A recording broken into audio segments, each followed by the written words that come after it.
Good evening and welcome back to ParaGhoul Paranormal Discoveries from the Dark. If you're new here, this radio show and podcast dives deep into the shadows of Saskatchewan's past to learn what lies within. Sometimes we even go to other locations across Canada to chat about dark history, mysteries, urban legends, and sometimes even some monsters. I'm your host, K.D. Kulpa. I'm a horror author and paranormal researcher in Regina, Saskatchewan. I love digging into the past to bring life to ghosts and monsters hiding in the dark. And I especially love going live with you every week to tell you what I've uncovered. Tonight, we're returning to the Canadian Legends and Monsters theme before we wrap up Season 1. Have you ever wondered about whether there's been some incidents of poltergeist activity within Canada? Although we might not have as many stories of intense poltergeist activity as the United States or even Europe, that doesn't mean it never happens within our borders. So I found a story from the late 1800s that takes place in Nova Scotia, where a young woman was plagued with supposedly poltergeist activity or possibly even attempted possession after a tragic event happened in her life. So turn down the lights and come with me to 1878 in Amherst, Nova Scotia.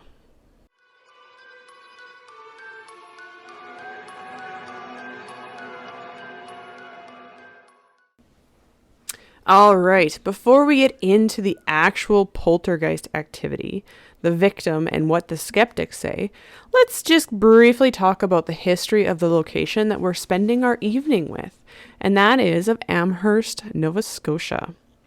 So Amherst is a small town on the northeast end of the province, near the border with New Brunswick. What I find interesting about this story is the proximity of Amherst to the Northumberland Strait, which we talked about in the previous Canadian Legends and Monsters episode. If you remember, that was about the ghost ship that has been seen along the water even when it's frozen.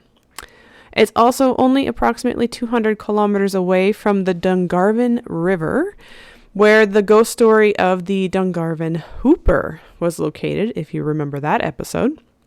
So that was the creepy episode where, they could hear in the forest at night hooping and calling and screaming, and they felt it was a murdered person that was doing that kind of haunting.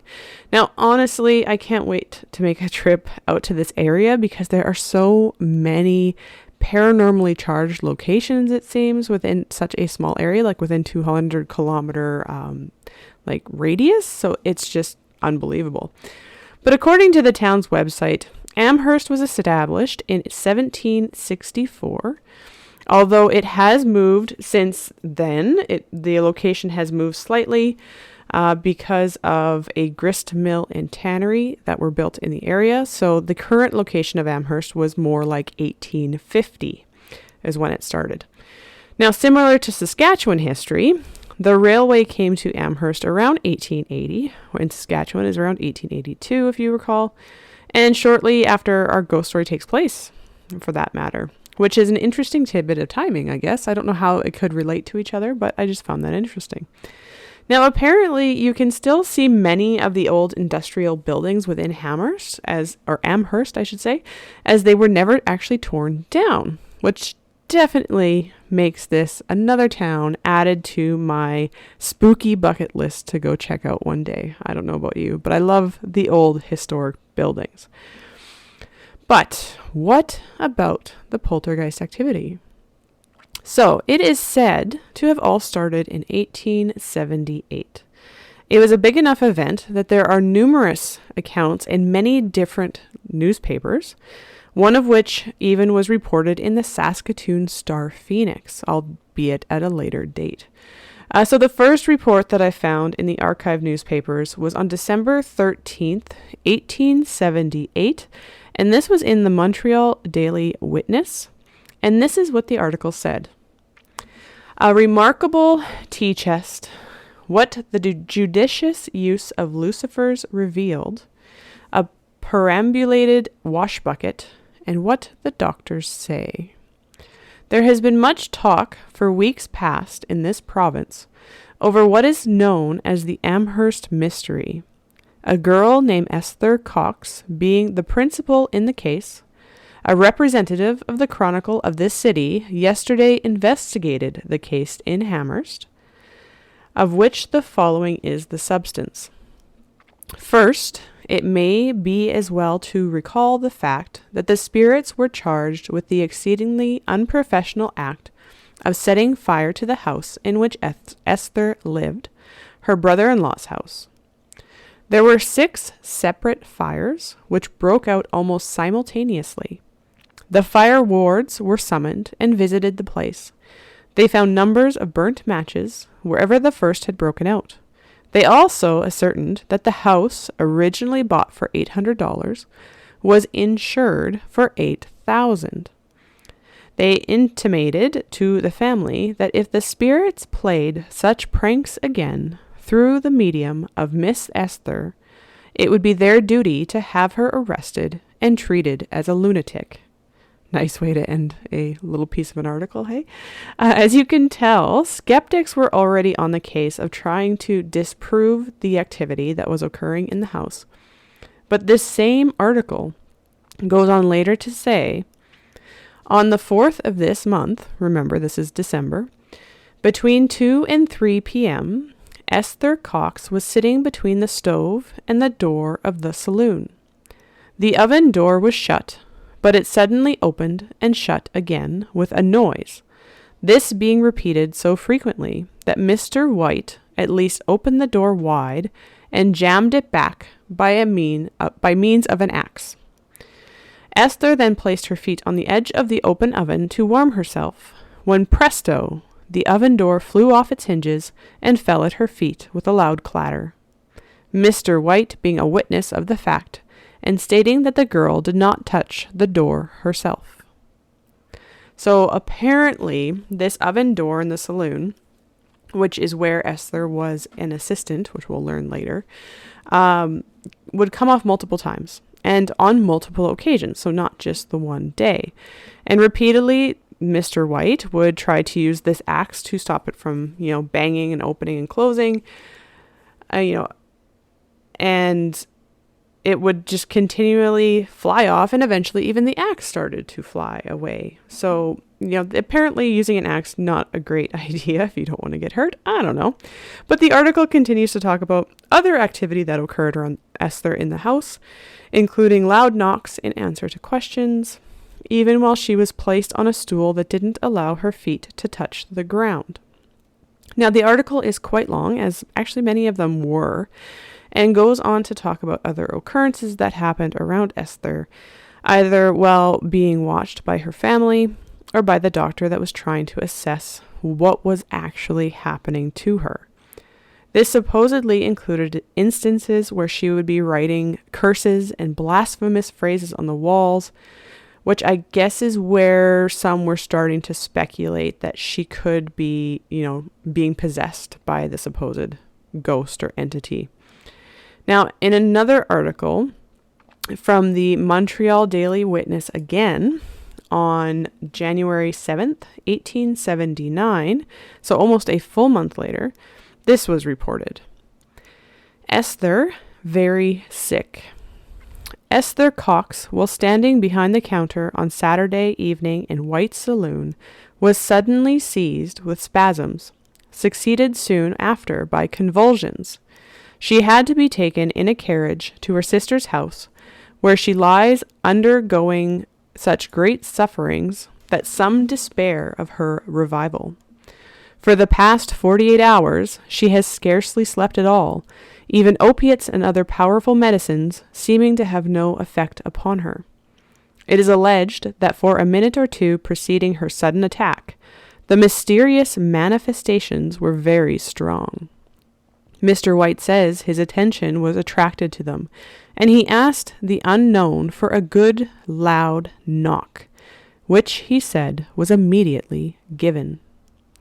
Then he asked for 2, and again for 3 very loud ones, and was equally promptly answered. He was in the act of asking for further demonstrations when the spasms came on. Since then, no manifestations have been apparent, and some of the wise ones declare her sufferings aggravated in consequence. They also look for powerful demonstrations when next the spirits work, that is, should she live through the present painful ordeal. So really, quite the update in early January. But then there was another update on January 25th. Again, same newspaper, announced that Esther had been attacked with diphtheria, but that she was recovering. So in this article is when I first found mention of a young man that was somehow connected to Esther. And it didn't say much about the man, other than that he was connected early on in the history of this particular case and may have had the diphtheria and had passed it along to her. But they never really talk about, how he was involved with her or why they feel that he could have been the one that gave her the illness. So what they don't tell you in the newspaper articles, but I guess I shouldn't be surprised considering this was the 1870s and women didn't have, quite the hold over the newspapers like we might now, is that there was a account or a speculation that she had been actually assaulted by a man before all of the manifestations started. So according to a woman named Lori Norris, who is the author of a book that goes into the life of Esther and kind of I guess she likes to write about other women in that kind of time frame and what they would have had to have experienced and how their lives might have been different than ours today. So what she goes on to talk about was that right before these kind of manifestations and poltergeist activities started, she had returned home one night after being on a buggy ride with a man named Bob McNeil, who supposedly was her friend, and she had been distraught, crying, and hysterical. Some claim that McNeil had pulled even a gun on her while forcing her to do certain acts that she didn't want to. Others say that no gun was involved, but the acts themselves still occurred. Either way, they believe that this tragedy is what started the manifestations around Esther when she was only 18 years old. Some say it started a week later, other articles say it was more like 2 weeks later, but it was still within a very close timeline of that night. And I guess apparently McNeil had left town the next day. Like he just up and left all of a sudden without talking to anyone. And nothing ever came of it, as far as I could tell in all of the articles that I read. But it does add an interesting twist to the story, especially for the skeptics.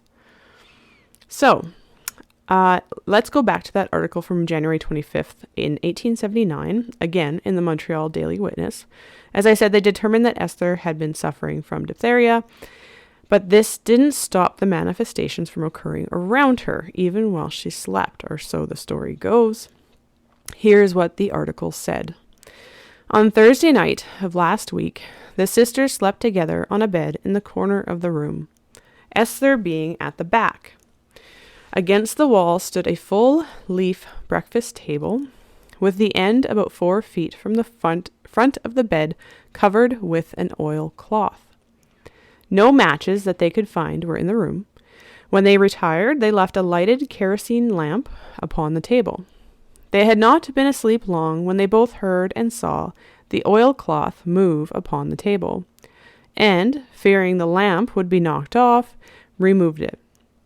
The table afterwards moved almost directly from the wall, a distance of 2 feet. Esther received the communication, "If I can get the matches in no other way, I will make them." Both then heard various sounds, which they considered the process of matchmaking, and soon a match was ignited against the underside of the tabletop, and 2 of them under the bed, 3 strokes having been first heard in each case. 4 persons searched the room on Friday night for matches, and when all but Mrs. Teed had left, she found one upon the floor under the edge of the bed. Before she went out, and while Esther was unaware of its having been found, the latter received the communication that a match lay under the bed. That night after they had retired, a burning match flew into the middle of the room. Esther was informed the same evening that unless she left the house by 8 o'clock next morning, it would be burned. So apparently Esther was starting to receive these communications, supposedly from the poltergeist, which again is, I think, why they were starting to call her a medium. And she was starting to be able to predict not only where the burnings were going to happen, which, I mean, kind of still goes along with what the fire wardens were talking about of her being charged for arson. But she was also able to tell who had found matches and were hiding them on their person, even when she didn't see them doing it. So that's why they started to believe, well, maybe she is talking to a poltergeist. Now, on top of these random matches showing up in the rooms and random fires being started, knocks on the walls would continue and then answer questions correctly. And in the article, the owner of the house started mentioning that he wasn't sure he could afford to keep Esther in the house for much longer. And in an article in, again, the Montreal Daily Witness, they apparently, really liked covering this story. But again, from them on May 10th, 1879, he said it again. So I guess he must have kept her for 5 months or whatever it was. But this is what the article said. The Gazette says Esther Cox, whose name has become so familiar to readers of newspapers, not only throughout the Dominion, but in the United States, continues at times a medium of the most remarkable manifestations. For some weeks, she has divided the principal part of her time between Mr. White's saloon, where she is an assistant, and his house, in which she has been doing housework. The occurrences of the past week at the house, however, have rendered it almost impossible for her to remain longer, and she now sleeps at the house of her brother-in-law, Mr. Todd, again. Very little of what we have written or now write in reference to this case has come under our own observation, but we have stated and will state nothing as having transpired which is not substantiated by as good evidence as we should require in any matter of importance, as well as by a close questioning of the girl herself. Apparently, she was moved around a lot, as we can find out. Like, she lived with her brother-in-law and sister. She lived with this Mr. White. Apparently, she returned to her brother-in-law's, and I think she gets moved again in the next, might be the next article. But yeah, so poor Esther, like, she's 18 years old, went through this major, tragic event. And then for the next 15 to 18 months, depending on which article you read, all of this activity is taking place around her, supposedly. And on top of that, she's also getting moved around, to various different places. And they tended to have the manifestations follow her to most places, no matter where she went. Although the claims go that at one point she stayed with, I think it was another sister or someone in Sackville, New Brunswick, to recuperate after her diphtheria. And during that few-week stint or month stint or however long it was, no manifestations occurred. There was no fires. There was no knockings. So they thought maybe, it had stopped. But then as soon as she returned to Amherst, it seemed to start back up again. Now, back in the Montreal Daily Witness, we get another update on Esther, which is when actor Walter Hubble enters the story. If you remember when I mentioned this episode last week, I talked about how there's an actor, Walter Hubble, that had, written about this particular ghost story. And here is what the article on June 28th, 1879 reported. The manifestations in the presence of Esther Cox, now at Amherst, have recently been of a very lively character. She is now staying at Mr. Teed's. The case has lately been watched closely by Mr. Walter Hubble of Philadelphia, who has seen similar phenomena and has determined to spend some time in its investigation. He has frequently caught bogus mediums in their deceptions and considers that Miss Cox would not easily deceive him if she was inclined to do so.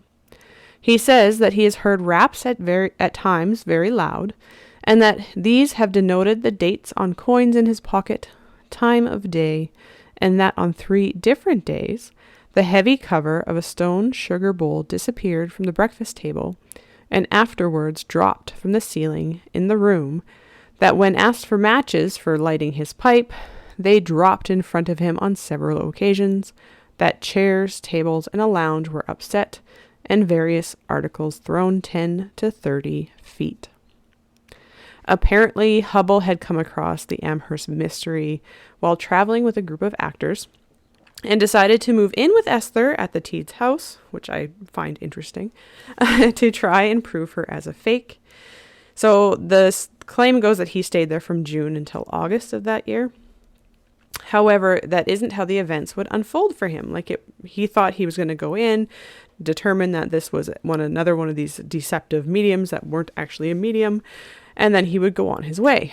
Unfortunately for him, I guess that's not the way it went, as he would later become actually a believer of this supposed poltergeist and even write a book about his experiences of living with her. And he called it The Haunted House, A True Ghost Story, which he published in 1879 after living with Esther for only a few months. And I think he changed it to The Great Amherst Mystery later publications. Now, before we move on to what the skeptics say about this case, as I said earlier, the Great Amherst Mystery even made it into the Saskatchewan Star Phoenix, although years after it was over. So on March 6th, 1922, the Star Phoenix reported on a scientist that was heading to Halifax, Nova Scotia, for another unusual manifestation that was happening. So the article starts off with, Nova Scotia ghost may prove a girl. Farmer's daughter, say some, may have been studying wireless systems. Scientist on the trail. Various explanations continue to pour by letter into the offices of the Halifax Herald of the mysterious fires and other phenomenal occurrences at the lonely farmhouse of Alex MacDonald, on the board line between Antigonish and Guysborough counties in this province, which has interested scientists and others everywhere.